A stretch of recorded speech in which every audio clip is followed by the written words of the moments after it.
Hey guys, well, it's been a while. I've already jumped the gun a little bit. I should have taken video. It would have been really good to get me pulling into the lot where I got this thing yesterday, but I bought another generator. This one was kind of an educated guess. It looks to be mostly complete. I'll show it to you. This is what I'm working with. It's been drained of all fluids.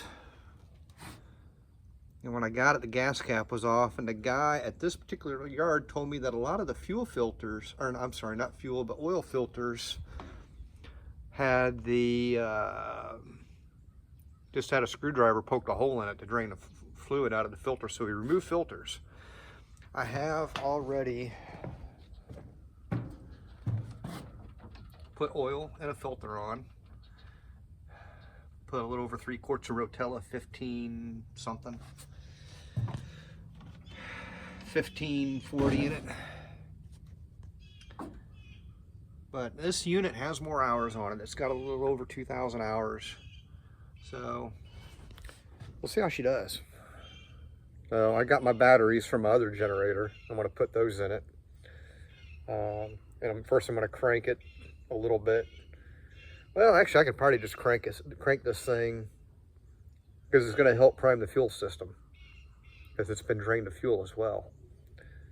The cap was off and it's got rags down in there, so I haven't gotten down in there yet to see what's going on in the fuel tank, but we'll get to that soon. All right, so found these rags when I pulled the fuel cap off. The nice thing is they smell of diesel, and I don't know if you can tell, that's a black plastic tank and it's empty. I don't see dirt or crud in it. It's hard to tell on. There's a better way to get a view. Of course, part of this is why we have fuel filters. So the batteries are just kind of hooked up.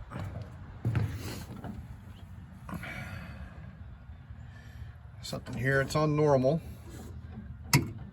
Yeah, let's give this a shot, see what she sounds like.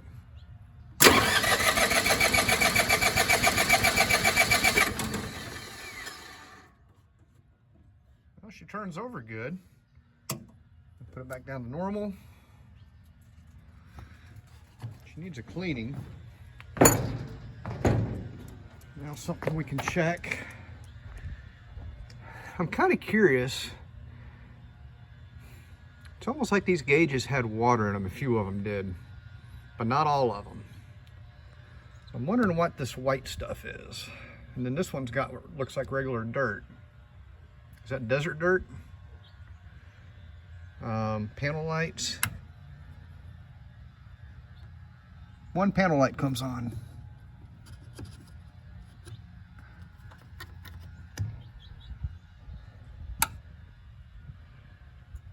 So, but these gauges, my past experience, when you shut it down, they stay where they're at.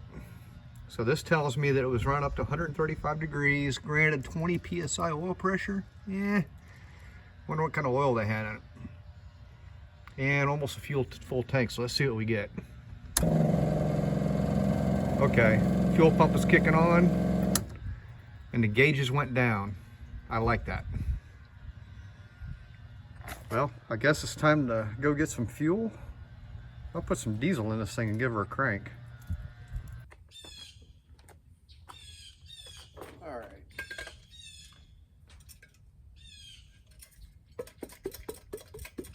There's just a little bit of stuff. A little bit down in there. But that's why we have filters.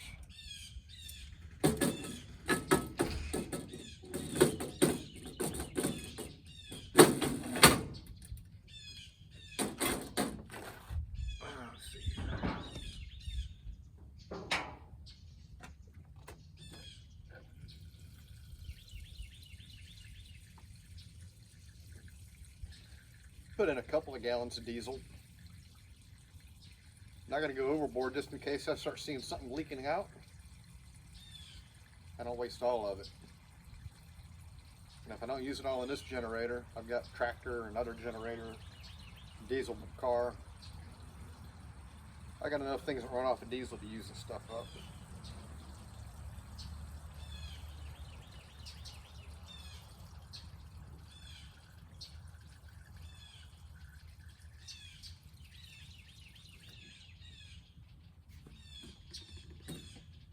That ought to be enough for now.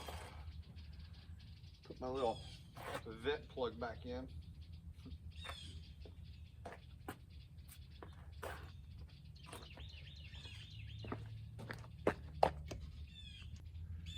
All right.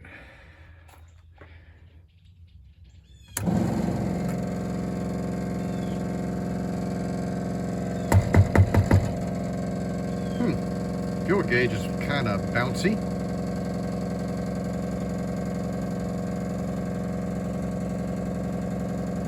But I did hear a difference in the fuel pump.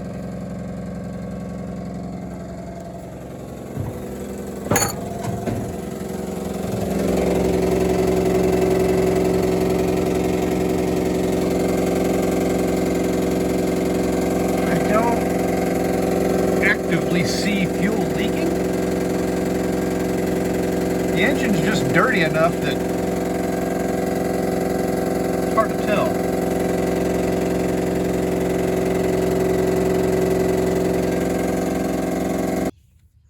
I do see some wetness down here. Let's see.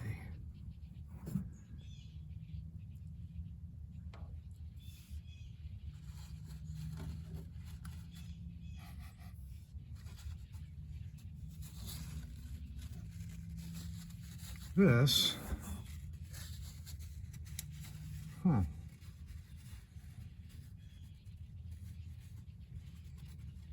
Oh, I just saw a drip over here.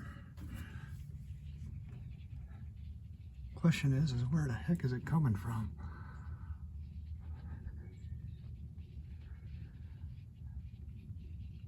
Do some exploring.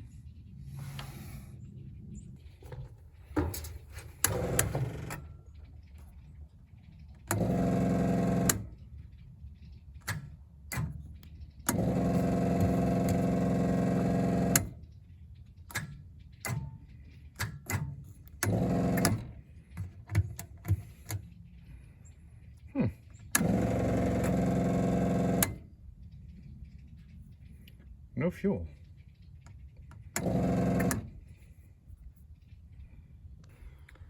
So I'm leaking a lot of diesel, but I'm going to try to start it here just for a second. I believe there's a sensor that if there's not enough fuel pressure, it won't let it start. But there's this little thing over here. I know the only thing is that I'm going to turn battle short on. And I'm going to try doing the old trick of triggering the starter. So, see there, I got no fuel, but it's not due to level.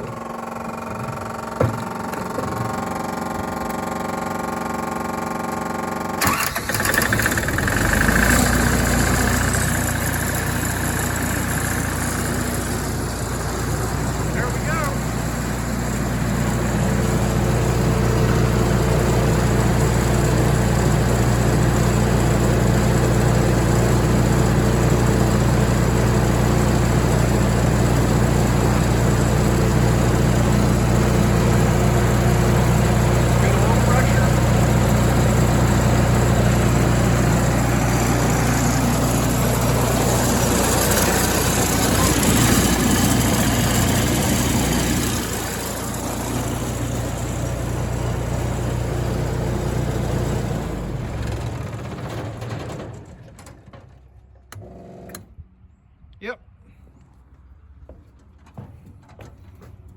Well, there goes a lot of diesel. I guess I'm going to get my garden hose out now and wash off my driveway. I don't want that just to soak in, but well, that's going to be the first thing. But she's running, and I don't know if you noticed in the video, but lights were on this, so that's good. So the generator's putting out some power. So that's where we stand. I won this for $955. It has a little over 2,000 hours on it. I got it from North Carolina. You know what, if anything, that diesel may help clean some of that. So I'm gonna go ahead, now that I know it runs, I'm gonna pull the batteries back out, wipe those off. I'm gonna degrease the engine. The nice thing is those aren't the high pressure lines. Those are just fuel return lines. So I may have something around I can work on that with. If not, I may be able to do something here. I'll find out shortly. Anyways, that's where we stand with the latest generator. So she's a good runner. Now that she's a little beat up on the outside, but not horribly bad, nothing I can't beat back out. I'll be able to get access to that with the plate off, and we'll get some coolant in her, get those hoses fixed, and fire this thing up really good.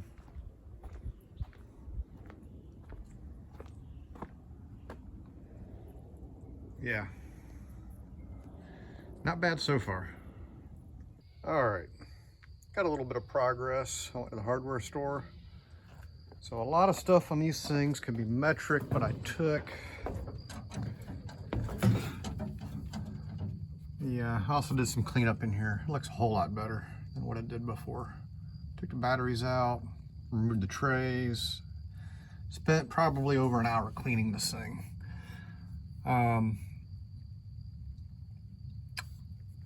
These hoses that before, we can look, if you look back in the video, had a goofy looking top. All you got to do is cut that. It's another form of a hose clamp is all it is. And the factory hose clamps are the ones that have not one end but two ends right here, so it makes pinching them a little bit difficult. But they weren't up top. Those were the ones down at the bottom on the fuel injectors. Basically, to make it easier to get those things off, I cut the line right here since I had plenty of extra line. And once you pulled it apart, everything here disintegrated. This line's going to get replaced in the future. There's a line kit I found on Amazon, and that works really, really well. Anyway, and a kit pretty much covers, I think, everything in here. But back to these injector hoses. You remember this hose on the right side? It was leaking profusely, horribly. What I found fit really good was 1/4 inch. And it's one of those odd situations. I took this rail, because it's held on with this banjo bolt over here. I took that with me to the auto parts store, and 5/16 seemed to fit okay, and 1/4 inch, it took some work, but you could get it on there. However, on the fuel injectors, 5/16 would be way too loose. 1/4 inch was just right. So with that and the hose clamp, those are looking really, really good. However, that pesky light we had that I had to use battle short, it wouldn't start. There is a fuel level sensor right here, and it's got two levels to it. There's an upper and a lower. Well, I didn't get as far as to look into the manual. I Googled it and found out it's quite a problem, but it floats up and down. However, on the upper float, when it's in the up position, I think I had more resistance and less resistance down at the bottom. I think at the bottom I only had like 2 ohms resistance, and the other one, the lower one, which is your low fuel, I only had about 2 ohms resistance. And if I remember right, the lower one was the 2 black wires. The upper one was the 2 red wires. So it's not a red and a black and a red and a black. It's red and red, black and black. So with that, I started thinking, you know, usually it's kind of like if you want to check your main fuel levels indicator right here, you can short that and it'll show a full tank. As you get, more resistance, it shows it getting lower. Well, this one, just out of curiosity, I thought, wait a minute, if it wants 0 resistance, we'll just unplug it. So check this out. Things are looking a lot better. Currently,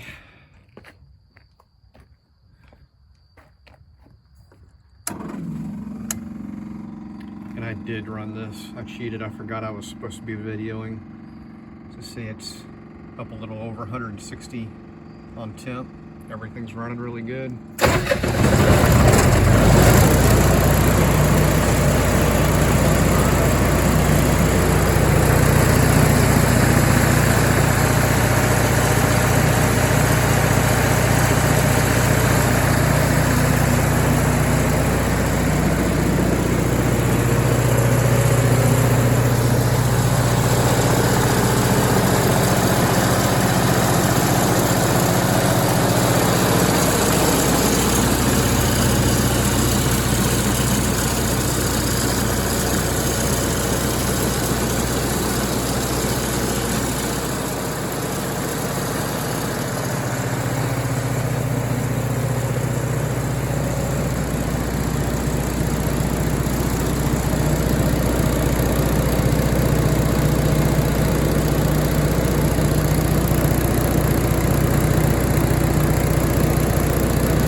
So, if you're having an issue with the switch and you're getting an indicator light for low fuel, if you want to troubleshoot this the easy way, I've seen a lot of people talk about reaching in and feeling your float and all that.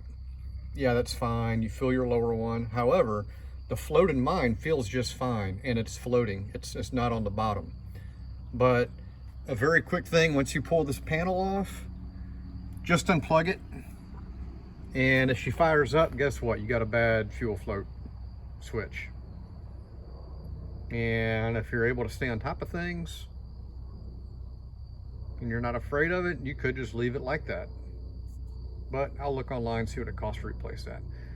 So the only other thing is, I'm going to replace that little line, and then the exhaust manifold of the muffler needs a gasket. It's got some RTV on it, but I'm going to order a proper gasket for it. I'm also going to work on getting some of these panels bent back into shape. Have a good running 5 kW generator. So I spent $955 was my winning bid. After fees and everything, was just short of $1,200. It might have been around $1,180. I spent $120 in fuel, so $1,300 in. And then today I spent just under $50, really just under $60 between the fuel hose, oil, filter, and a bottle of degreaser and some elbow grease. So I'm in roughly $1,360 so far, and I've got to buy batteries. So, and another thing I'm going to do is I'm going to buy a fan belt, because this one, I can feel it. It is extremely old. So I'm going to do a couple things to freshen it up, keep it reliable, and I might be over $1,500. I might be closer to $1,600 when I'm done, but not a bad little generator. Thanks for watching. Oh yeah, if you have any questions, let me know.